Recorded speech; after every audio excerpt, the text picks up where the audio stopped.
Hello everyone, welcome to channel learn with ease. आज का topic है काउंटिंग रेशियोज का, जिसमें हम सॉल्व करेंगे question number 24 chapter 3 TS Grewal की बुक से class 12 accounts. Online sessions, online classes के लिए आप मुझे स्क्रीन पर दिए गए इस नंबर पर व्हाट्सएप कर सकते हो अपना नाम और क्लास।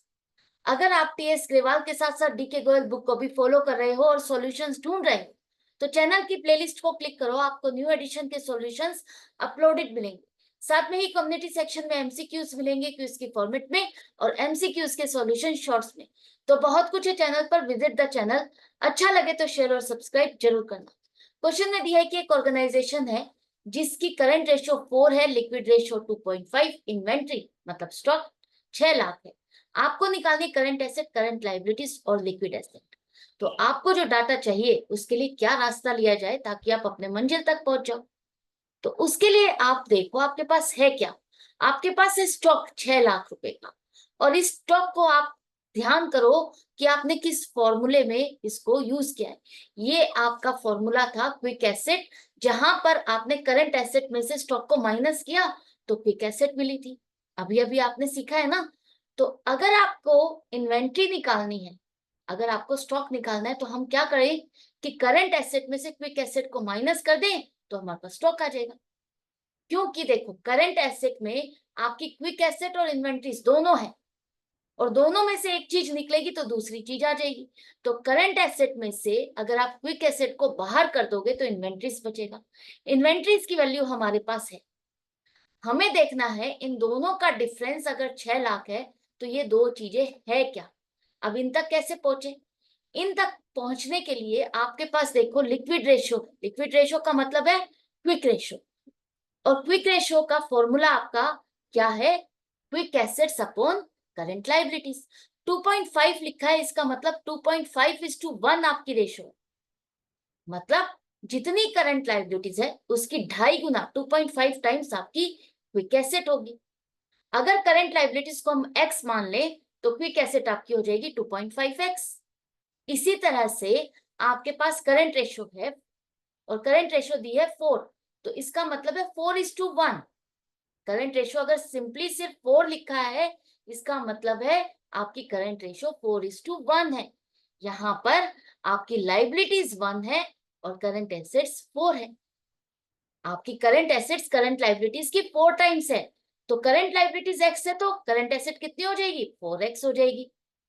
4 टाइम्स है ना करंट लाइबिलिटीज की, तो करंट एसेट 4x हो गई। अब आपने एक तरह से ये वैल्यूज निकाल ली क्विक एसेट और करंट एसेट की। इन दोनों का डिफरेंस आपको पता है इन्वेंट्रीज है। तो अगर हम निकालते हैं current asset minus quick asset 4x minus 2.5x, तो ये 1.5x आपकी क्या आ गई, इन्वेंट्री आ गई। कि 1.5x आपकी इन्वेंट्री हो।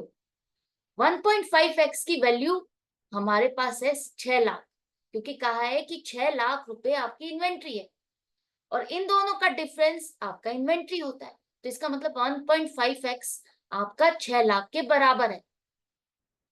एक्स आपने माना है करंट लाइबिलिटीज को, तो करंट लाइबिलिटीज का 1.5 टाइम्स 1.5 गुना आपकी इन्वेंट्री है। तो एक्स की वैल्यू आप निकाल सकते हो, क्योंकि 6 लाख को अगर आप 1.5 से डिवाइड करोगे, 1.5 से डिवाइड कर दोगे, तो आपके पास जो 4 लाख रुपए आ रहा है ये आपकी करंट लाइबिलिटीज आ गई। और करंट लाइबिलिटीज का 1.5 गुना आपकी इन्वेंट्री है, करेक्ट है। तो करंट लाइबिलिटीज आपके पास 4 लाख आ गई। करंट एसेट कितनी हो जाएगी, करंट लाइबिलिटीज की 4 गुना करंट एसेट 16 लाख हो गई। यहां तक अगर आपको समझ में आ गया तो आप मंजिल तक पहुंच चुके हो, रास्ता आपने सही चुना है और आप अपने डाटा तक पहुंच चुके हो। 6 लाख का मतलब है वो 1.5x है। 1.5x की वैल्यू 6 लाख है, और x की वैल्यू निकालेंगे तो हमारे पास आ गई 4 लाख। एक्स हमने माना था करंट लाइबिलिटीज को, तो करंट लाइबिलिटीज 4 लाख है, तो करंट एसेट्स होगी 16 लाख। और क्विक एसेट या लिक्विड एसेट आपको निकालनी है। क्विक एसेट या लिक्विड एसेट एक ही बात है। तो लिक्विड एसेट आपकी होती है करंट एसेट्स माइनस इन्वेंट्रीज। तो करंट एसेट 16 लाख में से स्टॉक इन्वेंट्रीज 6 लाख को माइनस करोगे तो क्विक एसेट आ गई आपकी 10 लाख। तो ये तीनों चीजें आपने इजीली कैलकुलेट कर ली। आई होप आप अच्छे से सॉल्व कर रहे हो, मेरे साथ प्रैक्टिस कर रहे हो। क्वेश्चन नंबर 21, 22, 23, 24 ये एक तरह से सिमिलर पैटर्न पर क्वेश्चंस है।